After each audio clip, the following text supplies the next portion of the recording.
Welcome to another all dirt adventure. Today we're going to be doing something really simple. We're actually going to be installing a new winch.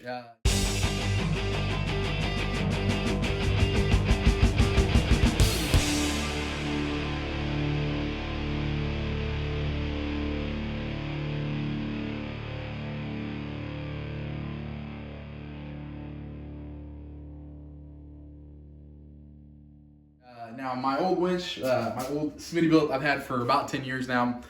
It's got me through a lot of stuff, gotten me out of a lot of things, and it finally bit the dust. You know, the clutch itself up here has been frozen for a little bit and was cranking on too much and finally broke it.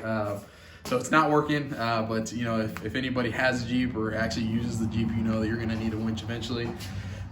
So enter the Badlands DXR 9500. Now, I did a ton of research on all sorts of different winches. Originally was going to get a super winch or a Warren, and I was disappointed to find that most of those parts and components now are actually built in China. I'm almost certain they're probably all built in the same plant that's almost all these other ones. So I was able to pick this one up through Harbor Freight, and at a really good price, really good price. I think I paid $319 for this. It's a 9,500 pound winch. It's you know, a dual series wound. I mean, it's got a lot of really good features. It is waterproof as well. Now, the only difference on this one is it does have a steel line, which we will be replacing the synthetic line on this. Now, the only other thing that we have to do now too is about a year ago, I did buy a different fair lead for this, and I've been wanting to change it out. Just, you know, was lazy, didn't have the time. Well, now that I have to replace the winch, since this is frozen, doesn't move in or out anymore, it's going to be easier just to cut this thing off here. So we're going to cut this on and install the new Haas fairlead that we have for it. Actually, not the fairlead, but the, just pull it for you. There's Lucky. We're going to get back to Lucky sometime soon. Yeah. So it's actually a shackle mount. So as you can tell by the age of this, I've had it in the Scout for about a year now. It's seen its cycles of a couple of things. So, but we'll be putting this on here. Of course, it'll mount right there, so we'll have a nice clean place to actually hook a shackle to. That's nice and safe. Okay, so here it is actually out of the package. Now this is the Apex. It's actually a Badlands series as well, so it'll be perfect with this. But how you actually connect this is you do have a shear pin here. You do have to pull this pin out. Basically slides out. And what you'll do is from your actual synthetic line, you'll actually run it through here, just verse it, and it essentially just sits just like that. So at that point, you actually have a nice place to put a shackle instead of just a hook. You know, not to say the hooks aren't the safest, but they're really not. You know, if you can get something that has, you know, a way to actually get everything enclosed where you have one solid pull point that nothing can slip out of, it's always going to be kind of the best for that. So, now what I've seen, and the reason why we want to do this video is I've seen that there's really not a lot of YouTube videos on how to necessarily install a winch. So if you're new to this, hopefully this will help you out to kind of figure out exactly what you need to do and how to set everything up. And it's very easy to do. It's nothing that you have to be super scared or nervous about. Just precautious as far as what you need to do once you actually have the lines all hooked up to the battery and, you know, just the general information on that. So, but hang out with us, man. We'll put this together and see what we can figure out. All right, guys, so one of the first things that you have to do, especially on a JK, anytime you do anything up front, is you really want to make sure you remove your grill. Now, the grill is very easy to move, to actually remove here. One of the things that you do is just basically these simple pins. So one of the trick is to get a flat head underneath, and of course, get your fill head on top. You basically just pry it, and eventually it'll come. Come out there. But you should have, I believe, a total of 6 across. So you got one here. Supposed to be one here, one there, and basically down the row there. Right, son?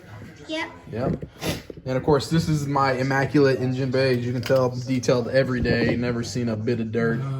Don't listen to You didn't give that a bath after you drove through that big water puddle in Colorado, did you? No.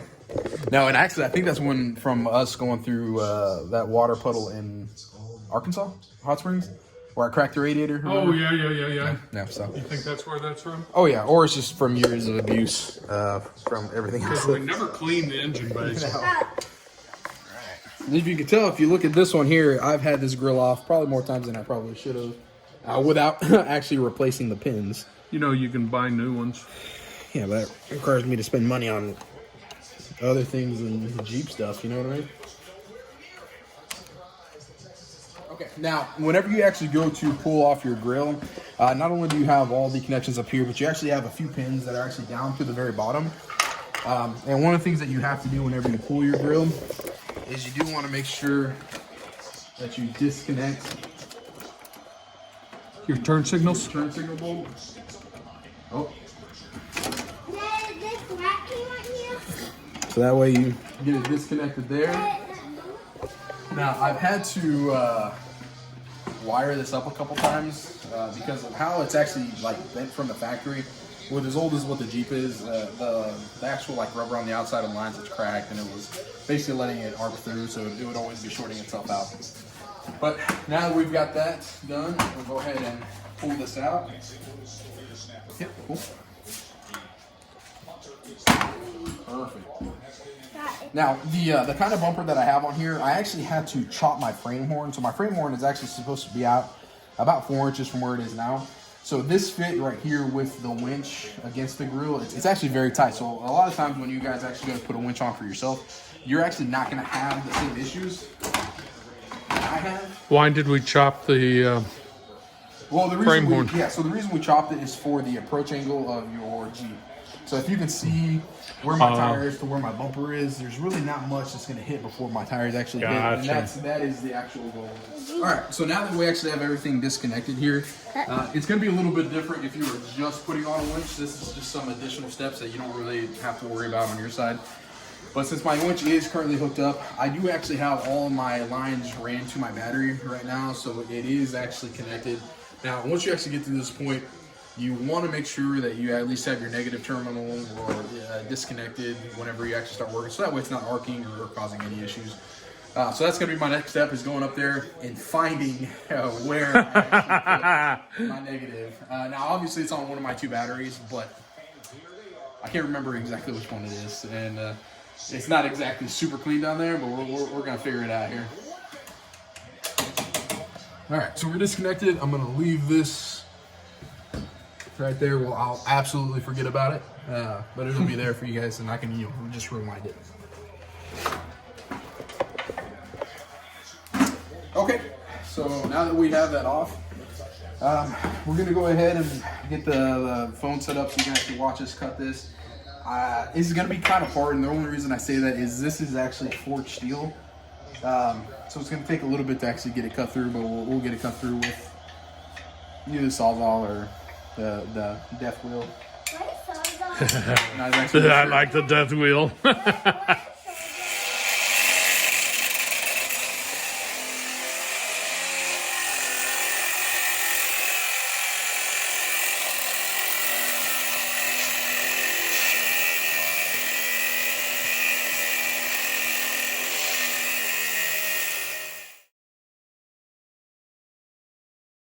Okay. Success! I am the master of all things fire. He's hot though. One of the reasons why we had to do that is one, I kind of explained it. I wanted to make sure that we were able to get that new one on here. But because my actual, I don't know if it's a clutch failure, if it's a gear failure, whatever happened inside of here has locked up this drum to where we can't spin it. So how are we going to get it off? Well, once we actually have it off, we'll just have to literally just individually do the line through there. So now, once you actually get to this point where you're actually going to be connecting things, you'll see on the very back of your winch, you'll have a negative line, and then you'll have your lines that run from here actually up to your box. So this is where your power source is. But you do have to make sure you do disconnect the negative terminal, and then your positive terminal actually runs from the box actually up to your battery source or your power source. So we'll need to make sure we get that off there as well. But right now we're going to go ahead and just take this guy off here, and then get that going. All right, so now we're going to go ahead and start breaking off the bolts so we can actually reach.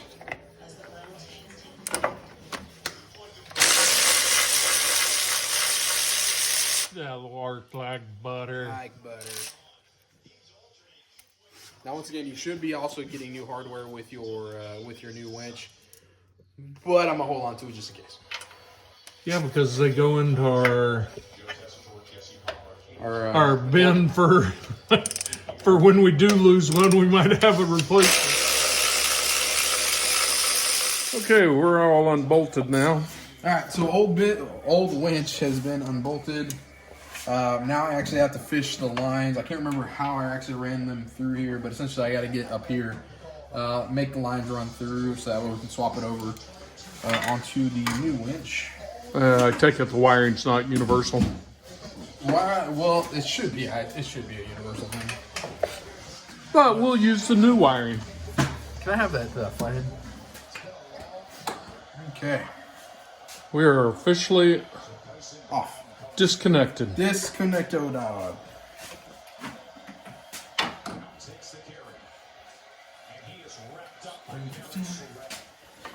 Okay. Losing. What are we doing now? Alright, so what I'm going to do, this is just a brace plate that this mounts on. I'm going to go ahead and just take it off here. So like it'd make it easier to unspool? Yeah, so that way I'm not having to fight it. Alright, so now that we have this off, I can start to unwind it. Once again, this is extra steps you guys are going to have to do unless you're doing what I'm doing. Did this Badland, does it have cable or rope? So the Badland actually has a steel line with it. You can buy, of course, a synthetic line one.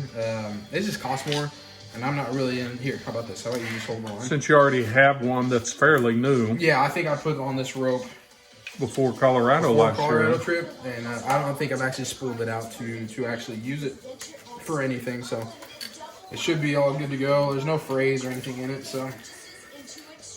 Yeah. It's never been unwound since we put it on there. So. No. This is 88 feet, I believe, is what this synthetic line is. Now, if you don't know some people ask me about what weight line they should pull as far as like the actual pulling power of your winch. So the rule of thumb for anything like that is time and a half the vehicle's weight. So just whatever the weight is times 1.5, easy calculation. So let's just say my Jeep's a little bit on the heavy side because I have the axles and everything like that. Let's just say it weighs about 5,000 pounds, which is maybe right about there, maybe a little light, or maybe a little heavy, I don't know. But if it was going to be time and a half, the bare minimum pool, the straight line pool, would be at least, 7,500 pounds. So 9,500 pounds, anything like that, it would be perfect. But yeah, time and a half the vehicle's weight. So at least a 7,500 pound winch. Now they don't make a 7,500 pound winch for a vehicle because basically the footpath here has to be for a certain size motor. But 8,500 I think is the smallest that I've seen. 9,500 honestly for a Jeep is perfect. Even a small truck. They do make 12,000 pound winches in the Badlands series as well.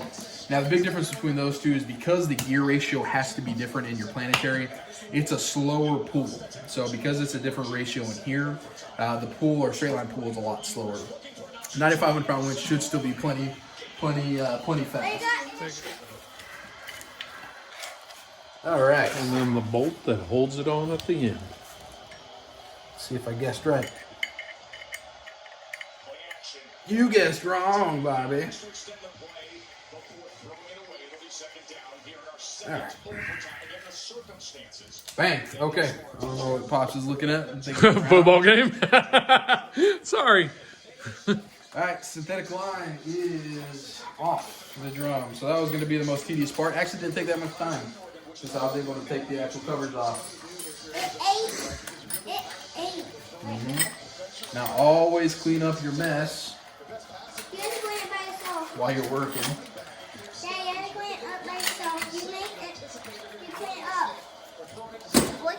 Right. Now this is going to be the first time that I've actually unboxed this new one, so I'm not 100% sure how it looks. I'm assuming it looks just like it does on the box. Or it's in pieces and you have to assemble. Or it's in pieces. So now that we have the winch off here, we're going to go ahead and clean our surface. Yep, looks good. Right there. So it looks like we do have another negative terminal. Is that your remote control? Yeah, I was kind of interested to see how this. Okay, just a super simple remote. Oh, Dad, yeah, a zip tie. Zip Looks like it's ties. got a guideline with some pins. Now, one thing you got to be super careful about whenever you actually use these, especially if it is a wired style. Sometimes people just don't pay attention. They start jamming these in, and these pins are really thin. And whenever you break those, you either have to replace, you have to replace your remote, or you can actually damage the pin that's inside of the actual control box, and you have to replace the top of the box. So whenever you do it, if you're in a sketchy situation, you just stay calm. Literally, just make sure everything's connected. What I actually do before we start wheeling is I actually connect my line, run it up my hood, and put it inside the vehicle before we even start anything. Just so in the event I do need to use it, everything's already connected, it's ready to go. That's one less thing that I have to worry about. All right, so actually looking at it, it's actually pretty clean. It's a really good setup. I love the case, the casting, the actual powder coating would be my guess is what that is. The clutch feels nice. You can actually hear it. Mine did not sound like that. Nice. Okay, so now we're going to go ahead and mount the actual bag and everything in here. So inside the bag, it looks like it has all the mounting hardware for the feet that actually mounts through your bumper, as well as the mounting hardware for the actual box that sits on top. So it should be fairly easy install here.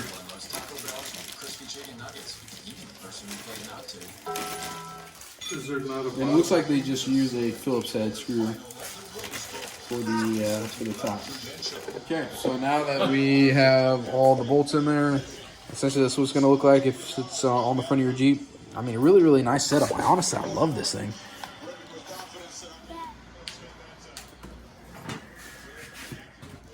As soon as I lift this up, this steel line is going to whack me in my nuts. I know it. I already feel it. Family video. As soon as I pull this up, it's going to spool out and it's probably going to hit something. Thank you. My leg. My third one. Stop it, Robert. Family video. No, Family video. Family video. You edited out all my funny stuff. No, And you wonder why our viewership is down? whatever. Bunch of nerds. Oh my. Oh! Death trap. See that cable right there? Right there. Yeah, that's got. Why I hate That's steel got pressure. Pressure. That almost took off a finger. You're gonna have to get it all hooked up and probably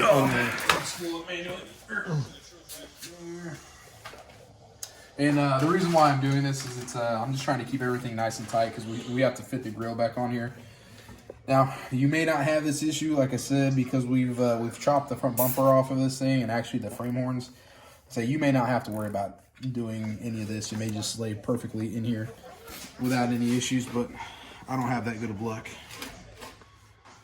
most of the time. Looks like that's going to be a problem, but it might push down out of the way. I mean, it's copper wiring. I mean, it's got to be bendable. All right. So now we have to fish these two wires back up. I haven't been filming. I didn't know you'd turned it off. Okay, so we managed to get the wires up through here, out up there, and now we're waiting to connect to the battery. What y'all did miss was Robert's struggle to get them in there. But, Somebody forgets to hit the, well, I wasn't aware that somebody had turned it off. Excuses. So I don't know what all content we just lost, but hey. All right, so now that we have the line ran as far as how we want it ran, where we want it ran,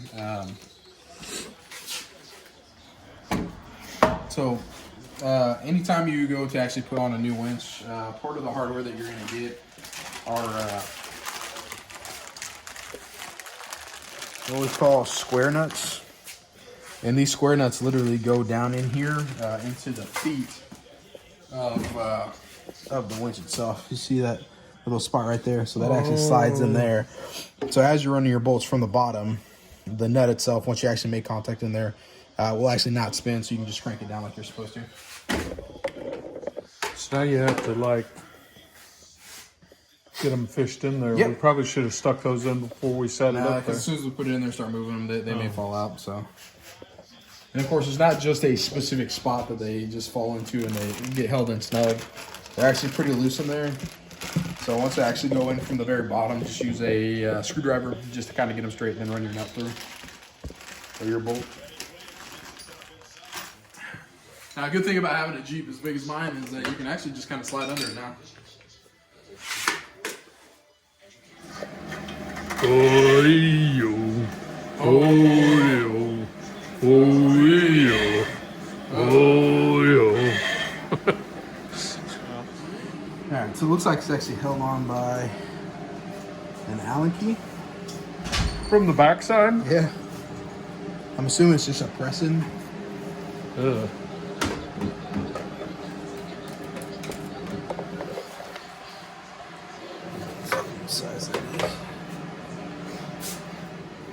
Alright guys, I'm back. So I think what I have figured out as far as what I need to do, I'm going to go ahead and modify the rest of this line. As you can tell, I don't know if you can see, I've thinned out the end piece here. I think I'm going to go ahead and actually thin it out a little bit more, probably to about right here. So that way it can actually get force fed through that hole there. Let's get a better shot of it. So if you see the hole right there, that actually goes all the way through the drum. So I think I'm going to do that because that stationary pin that holds it, I don't think is long enough to actually reach down to there. So that's going to be the plan. It's essentially just going to require fire and cutting, and that's what I'll be doing. So Attempt 53. Still trying to get the big rope through the little hole. So what we're doing is zip tying the rope to the drum. Yep. Because again, once you get the Friction on chunk of that wrapped around, how long is the rope? Oh, it's plenty long. So the odds of ever having to really Need it. Very, very short.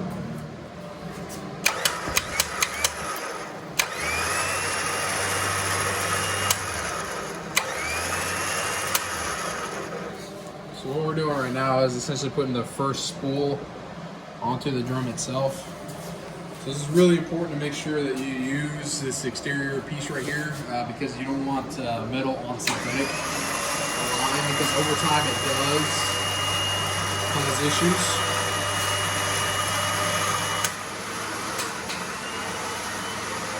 Let me know if I'm going too far here. Kind of got a bunch. Okay.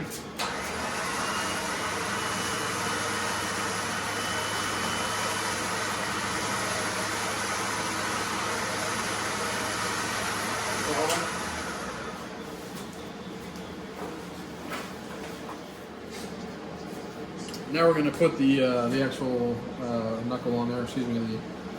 What do they call these? Side load shackle. Wait, no. Do not side load shackle. It's a shackle. It's a shackle. That's what we're putting. So don't side load it? Side load it. How do you side load it? I don't know, but I don't want to figure it out. Better read those instructions. Yep. He's got to get that. I forget what they call them. I don't know. I've got the tool somewhere. He has a tool that goes into those two little holes and pinches it together. It's really easy. Yeah, when you know where your tools are. My bet. Let me show you. My bet. Somewhere back there. I see a radiator cap. Not sure why that's back there.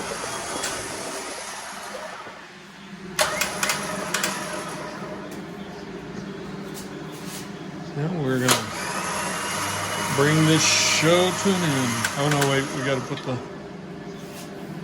apex. Apex. Nope. That's tight.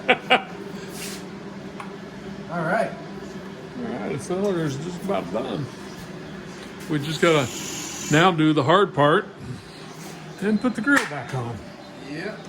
Oh wait, we got to put the air box back in. When I say we, I meant Robert. All right, guys. So it is finally all together. Holy cow! The line speed on this 9500 is much faster than my Smittybilt was. It seems to be doing really well, really responsive. Of course, I won't know until I get the Jeep stuck somewhere, but Next weekend. it's a really clean look. Like I said, I put synthetic line on there myself. I had to do modifications, but overall, I'm extremely impressed with a winch that's sub $400. Like, you cannot go bad with this. This is ZXR 9500. Highly recommend this. Like I said, if you wanted the other Badlands with, 12,000 pound synthetic, whatever, if you're okay with spending $150 more, do it. This is plenty. I mean, absolute plenty. Highly recommend it. We'll put a link on our YouTube channel, of course, for description on it, where you can find it. And yeah, it's great. Really like this shackle too. So, Pops, you got anything? No, we just got to get the air box in. Grill on. All right, guys, we did it. It only took 4 hours. 4 hours. Maybe if we'd read the instructions. No, we did not read instructions around here. We just kind of wing it. We figured it out. Once we actually figured out what we needed to do with the synthetic line, it was pretty easy. Essentially, I just ended up zip tying it onto the drum. Made sure it had some line over the top of it, so it's nice and tight. It's not going to go anywhere. Like I said, we'll never have it that far out that we have to worry about it. Overall, the thing looks great. I mean, good design, nice and sturdy, nothing moves. The clutch is real nice and tight, and so highly impressed with this guy. It's got a good powder coat on it, so well, like I said, we'll put a description on there. We'll put a link, of course, where you can find it. Like I said, my end goal or my end decision why I went with the Badlands versus the Warren or Super Winch is just they're all built in China now, so there's no point in me spending the additional money for a Warren or something like that to just have the same kind of quality. So I've seen a lot of guys run this. I've seen them in person. Like I said, with being in the four-wheel drive industry for a long time, I've seen it all. So definitely very impressed with this particular one. The line speed is incredibly fast. So if you want a fast winch, 9500, way to go. I mean, that's all you need. So, Pops, you got anything? No? Nothing. Ready to get out of the cold. Well, guys, thank you for watching. Like, subscribe, let us know what we can do better. If you guys have any questions, please, feel free to let us know. If you have any comments, let us know. Yeah, we love the comments. Only when they're good and nice. Okay, keep them nice. I know Pops put on some weight. Let's not bring it up. Okay. But outside of that, guys, thank you again for watching. We appreciate you for hanging out with another All Dirt Adventure. See you guys. Bye.